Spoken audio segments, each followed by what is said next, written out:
Kembali lagi di Generasi Mecin, masih dari Yellow Hotel Manggarai, Jalan Minangkabau Timur nomor 9, Jakarta Selatan.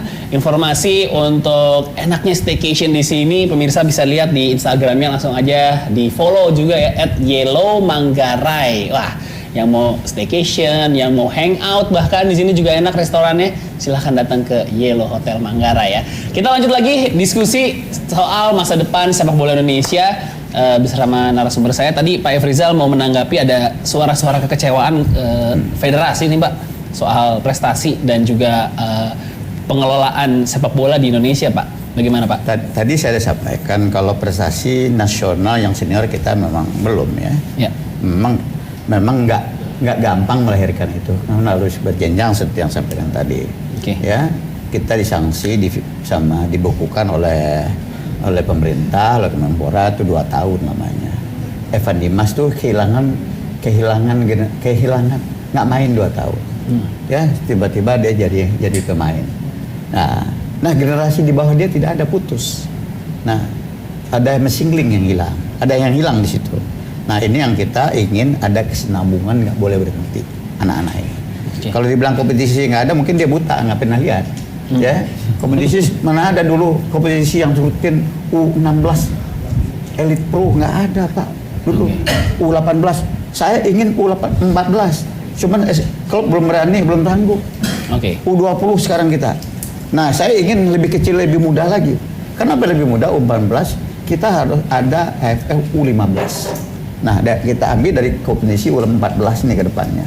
Ya kan, makanya kita ingin ada ke depan itu ditambah lagi 1 jenjang. Itu kan biaya. Ini kan belum nggak bisa menghasilkan uang klub nih, nggak ada penontonnya nih. Kalau buat senior ada penontonnya. Persib lawan ini ada penontonnya, Persija penuh penontonnya. Laku. Kalau untuk U16 saja masih susah deh nyari penonton. U18 masih susah deh cari penonton. U20 aja masih susah deh nyari penonton. Nah, ini memang itulah kenyataan yang kita hadapi. Nah, dengan kenyataan ini mudah-mudahan PSSI kata FIFA ini kongres yang terbanyak di dunia. Penggantian PSSI sebelum ketua PSSI sebelum masa berakhir jabatannya sudah habis. Nah, mudah-mudahan ke depan ini kita terpilih pengurus yang tidak diganggu siapapun ya. Saya silakan. Yang tidak diganggu. Silakan dia bekerja maksimal, berikan dia waktu. Berarti sebelumnya 4 tahun ada gangguan. Ya kalau nggak diganggu ya berjalan dengan baik. Gitu kan. Kita sebentar dulu, saya tahan dulu sampai situ Pak Efrizal, karena ini makanan dan minuman dari Yellow Hotel Manggarai mau masuk. Ini makanan minuman dari Yellow Hotel Manggarai. Apa aja nih? Boleh silakan di apa itu? Itu soda sama mixtura. Ini matcha latte-nya. Matcha latte. Matcha latte itu apa? Matcha latte itu matcha Pak. Apa? Pak Efrizal mau yang mana nih? Yang merah betul. Yang merah apa nih? Jus kayaknya nih. Iya, tropical sunrise Pak. Jus apa nih, Mas? Tropical sunrise? Sama watermelon. Nanas sama semangka. Ini apa-apa. Ini ada lime sodanya ya? Iya. Siap. Makanannya? Ini ada burger. Burger ya itu ya? Ini apa sih? Mantau. Saya masih kenyang nih. Mantau ada chipsnya lagi. Nih. Mantau dari Sulawesi. Mantau, ini nachos ya? Kita minum jus saya nih. Itu apa tuh? Buah. Chicken finger. Itu apa? Buah. Nah, mungkin ada tanggapan dari Baik, Pak Rudi. terima kasih Mas. Jadi mohon maaf Pak Eriza, jangan dipotong dulu Pak. Harusnya mendengar aspirasi rakyat Pak ya. Jadi kami mendukung siapapun PSSI, saya nggak peduli. Tapi yang jelas yang kami lakukan sebagai masyarakat ini, kami melihat ada salah kelola di PSSI.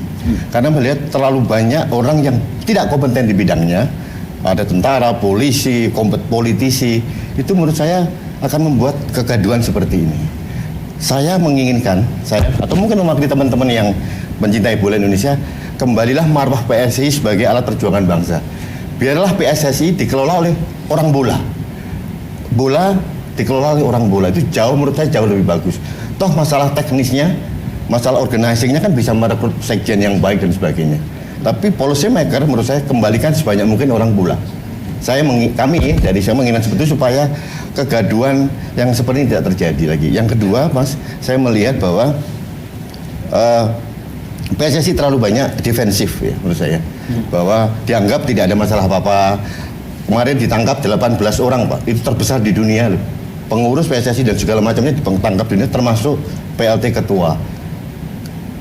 Kaitannya masalah match fixing, kalau nggak diakuin nggak apa-apa, tapi itu terkait hal itu, gitu loh, terkait hal itu. Tapi masalahnya PSSI merasa tidak ada masalah apa-apa, ini bagi kami aneh. Jadi harusnya menurut saya saran kami Pak Rizal dan kawan-kawan yang siapapun yang terpilih nanti, lakukanlah pengelolaan secara baik. Kami ini tidak menuntut apa-apa, semua orang ini pengen tampil yang baik. 280-70 juta jiwa itu menginginkan penampilan yang baik, jangan cara instan. Yang tadi Pak David bilang, paling instan naturalisasi. Itu bagi kami tidak terlalu menggembirakan gitu. Kami menginginkan justru anak-anak negeri ini yang menjadi pembawa bendera merah putih di kancah internasional. Itu yang kami inginkan Pak. Jadi kalau menurut saya, kembalikan PSSI kepada marwahnya sebagai alat perjuangan yang seperti diinginkan Pak Suratin zaman dulu Pak.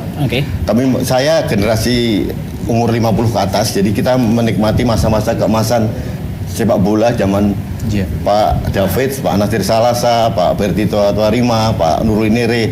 Kita begitu antusias, bangga gitu loh. Mereka dengan pembawa merah putih itu begitu luar biasa. Sekarang saya melihat ada degradasi ke arah sana. Bagaimana Anda melihat orang naturalisasi yang hanya beberapa tahun main di timnas bisa gagah membawa merah putih? Saya tidak yakin hal itu. Tujuannya bukan sekedar hasil, tapi juga ada proses yang membanggakan buat kami. Yang ketiga Pak, masalah supporter. Kita ada asosiasi supporter gitu ya. Artinya saya berharap Pak Efrizal dan kawan-kawan ini kelola supporter dengan baik, ya, dibina, dididik dan diorangkan supaya tidak terjadi hal seperti ini. Sepak bola tanpa supporter mau jadi apa? Ini potensi besar. Menurut saya ini potensi besar, dan kami akan menulis suatu masukan yang kita berikan kepada PSSI untuk ditindaklanjuti. Kami tidak mencampuri Pak, jadi tidak ada yang campur tangan. Contohnya ada beberapa lembaga, salah satunya yang saya dengar ada namanya KPSN, Komite Perubahan Sepak Bola Nasional. Itu bukan saingan PSSI Pak, dia hanya ingin menciptakan marwah tata kelola PSSI yang baik. Itu pun harusnya ditangkap oleh PSSI untuk menjadi mitra untuk memberikan pendapat ini. Ini saya ke depan Pak, saya yakin Pak Efrizal dan kawan-kawan yang terpilih atau Mas David atau siapapun itu akan membawa bola lebih baik lagi. Karena masa sih berbagai pengalaman, dan ini yang paling 18 orang itu masa nggak menjadi shock terapi, menjadi pembelajaran Pak? Saya nggak yakin. Saya masih punya positif thinking atau mungkin harapan baik kepada beliau-beliau ini, bahwa kejadian yang kemarin itu jangan sampai terulang lagi. Itu yang saya inginkan. Kita selaku pecinta sepak bola Indonesia, sekian ratus juta memang menaruh harapan terhadap pada Pak Efrizal dan kawan-kawan. Tapi saya juga mau nanya ke Pak David, sebagai pemain juga, mantan pemain, jika mengcompare dengan negara-negara ASEAN lainnya, apa sih yang belum dilakukan oleh Indonesia sampai kita bisa tertinggal lah dengan Singapura, Thailand, Filipina, Vietnam, dan bahkan sama Timor Leste pun kita jadi hampir selevel kalau dari lihat ranking FIFA Pak David. Silakan. Sambil diminum. Apa yang belum dilakukan oleh Indonesia dan PSSI sehingga membuat kita tertinggal? Ya, kalau saya lihat, saya juga pernah pergi ke beberapa negara, terutama yang paling mendasar itu kompetisi, Pak.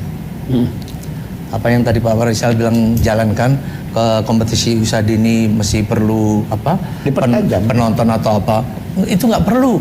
Yang penting kompetisi itu berjalan supaya bisa menghasilkan anak-anak berlatih dengan baik, bertanding dengan baik, itu membuat jenjang untuk tujuan terakhir ke nasional itu jadi bagus dan terseleksi dengan baik.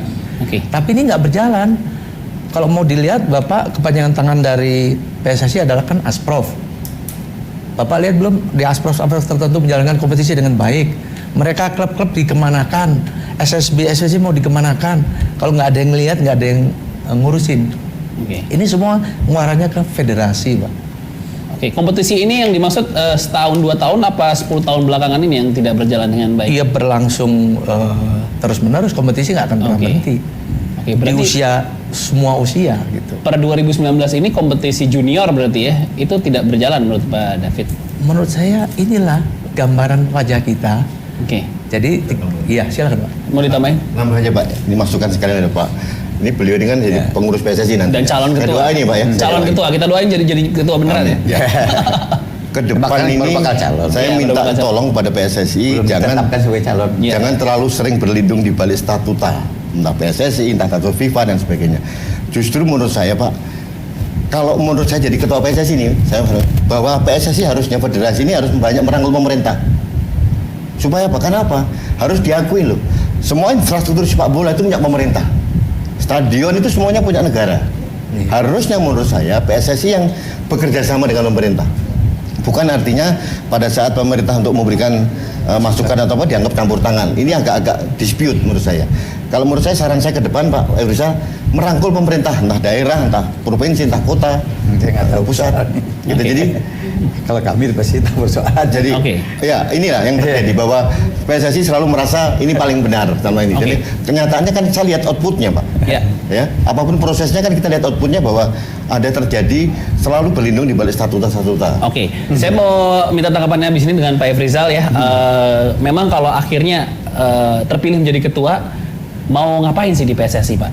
Apa yang mau dikejar dan digas Pol untuk mengangkat prestasi kita yang mungkin 4 tahun belakangan ada gangguan, ada ya terhambat masalah. Kami itu catatan belum pemerintah. 3 tahun jadi ketua pengurus PSSI Pak. Abis ini Pak, abis ini kita break dulu sebentar, jangan kemana-mana, tetap di Generasi Mecin.